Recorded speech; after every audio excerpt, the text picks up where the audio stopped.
Mutta nyt se, mikä tässä on tämän meidän tarinan kannalta tässä on mielenkiintoista myöskin se, että taiteellahan oli ennen impressionismia hyvin etabloitunut ikään kuin jakelukanava logiikka. Missä taidetta myytiin ennen impressionismia? Salongeissa, nimenomaan salongit oli se tapa. Ja salongeissa itse asiassa, jotta sä pääsit salonkiin, niin se oli hyvin keskeinen tämmöinen jury, eikö niin? Joka valitsi, että päästä salonkiin mukaan vai et.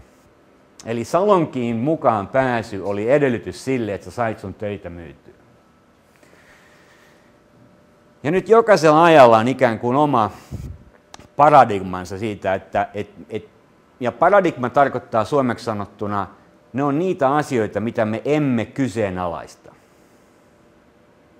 Ja taiteessa tässä kohtaa ne asiat, mitä emme kyseenalaista, ne oli niitä asioita, jotka mahtui sinne salonkiin mukaan, pääsi sinne mukaan temaattisesti sekä niin kuin sisällöllisesti että niin kuin fyysisesti että kaikilla muilla tavalla.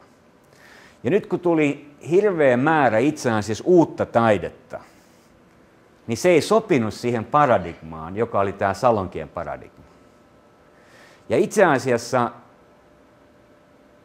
tämä oli iso ongelma, mutta koska ne työt oli halvempia ja koska ne työt edusti ihan erilaista paradigmaa, niin pelkästään Pariisiin syntyi, siis pelkästään yhteen kaupunkiin Pariisiin syntyi 1800-luvun lopulla yli 200 uutta galleriaa.